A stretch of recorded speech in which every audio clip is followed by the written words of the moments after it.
Assalamualaikum warahmatullahi wabarakatuh, Pak Surya. Waalaikumsalam warahmatullahi wabarakatuh. Selamat pagi. Pagi. Apa kabarnya hari ini? Alhamdulillah baik. Gimana Bu Rista? Terima kasih Pak Surya sudah meluangkan waktu buat saya untuk saya ingin menggali pengalaman dari Bapak. Maka selama bisa bantu saya akan berusaha membantu semaksimal mungkin. Apa yang perlu digali dari saya Bu Rista? Iya, ini gali pengalamannya ya. Oh siap, mau pengalaman apa yang mau saya ceritakan ya Bu Rista nih? Iya, mulai ya Pak ya. Mangga siap. Oke. Yang pertama nih, sedikit kok, cuma ada 8 pertanyaan. Oke siap. Oke, selama ini gitu, bagaimana Bapak ini dapat mengidentifikasi kasus-kasus yang merupakan dilema etika atau bujukan moral? Oke, ya ini satu hal yang sangat menarik ketika berbicara tentang dilematika, di mana yang namanya dilematika itu kita dihadapkan dalam satu permasalahan yang bagaimanapun permasalahan itu bisa benar ya, antara benar dan benar biasanya tergantung persepsi cara pandangnya kita. Nah, berkaitan dengan dilematika itu hal yang harus saya identifikasinya itu kita sebagai kepala SEO seakan-akan berdiri di tengah persimpangan jalan. Jalan mana yang harus kita pilih, dan itulah yang menentukan keputusan kita. Dan itulah cara yang paling tepat untuk mengidentifikasi dilematika itu, kehati-hatian kita dalam melangkah untuk memutuskan masalah tersebut, Bu Lista.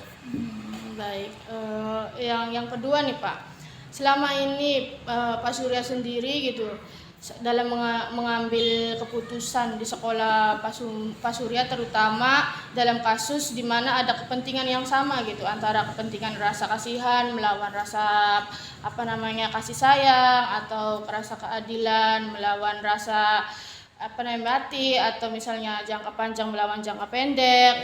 Betul. Yang sama-sama nih, keduanya itu sama-sama benar gitu. Bagaimana Pak Surya itu menilainya gitu? Sederhana, setiap masalah itu kita hadapi ya dengan kepala dingin. Setidaknya kita jangan sampai ketika ada satu masalah itu kita kompor-kompori. Ya, tapi bagaimana ya tadi identifikasi masalah itu, cari penyebabnya ya. Dengan yang paling penting adalah kita berkolaborasi untuk duduk bersama ya, membicarakan masalah itu sehingga masalah itu tidak berlarut-larut. Itu yang paling penting, kita berkolaborasi, berdiskusi, duduk bersama apa yang harus kita lakukan, sehingga dengan berkolaborasi dan berdiskusi insya Allah akan menghasilkan satu keputusan yang tidak ada yang dirugikan. Itu yang paling penting ya. Oke. Yang selanjutnya itu Pak, langkah-langkah atau prosedur seperti apa yang biasa Bapak lakukan kalau misalnya ada situasi yang seperti itu gitu? Tadi saya sudah sampaikan ya, langkah-langkahnya. Yang pertama, identifikasi masalah dulu ya, masalah itu seperti apa. Yang kedua, cari akar permasalahannya ya, penyebabnya itu seperti apa sih, kenapa bisa terjadi masalah ini. Dan nanti langkah selanjutnya ya, kita ngobrol dengan teman-teman kita, stakeholder pendidikan, baik itu dari guru, komite sekolah, bahkan saya sendiri itu tidak segan untuk menghubungi berbagai pihak yang kaitannya dalam pandangan kami itu bisa untuk menyelesaikan masalah itu.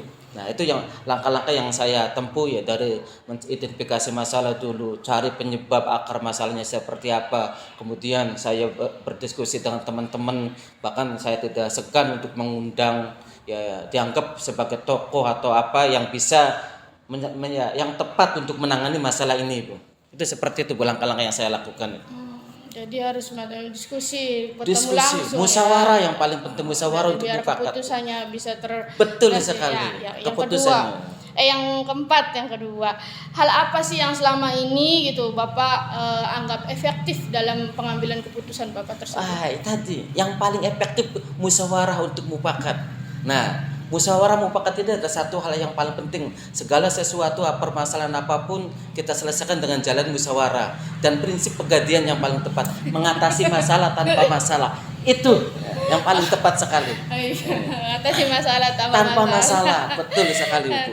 Ini hal apa saja yang selama ini menjadi tantangan bagi Pak Surya dalam mengambil keputusan dilema etika tuh? Tantangannya apa, Pak? Ya, tantangannya apa? Tantangan yang paling berat itu ketika dilematika itu adalah melibatkan orang-orang terdekat kita sendiri, baik itu anak buah saya, sebagai guru atau tenaga kependidikannya kaitannya dengan yang bersinggungan langsung dengan lingkup pendidikan di bawah naungan ya lembaga yang saya pimpin. Nah, adapun yang paling itu yang menjadi tantangannya, dan kasus yang paling berat itu adalah bagaimana pengambilan keputusan itu sehingga keputusan yang saya keluarkan itu tidak ada yang dirugikan. Itu yang paling penting. Ya, ibarat pepatah itu banyu bening kena iwake. Itu ya, banyu bening kena iwake. Jadi masalah itu ya bisa terselesaikan tapi tidak menimbulkan masalah. Ya tadi. Masalah tanpa masalah. Masalah, mengatasi masalah tanpa masalah, pegadaian.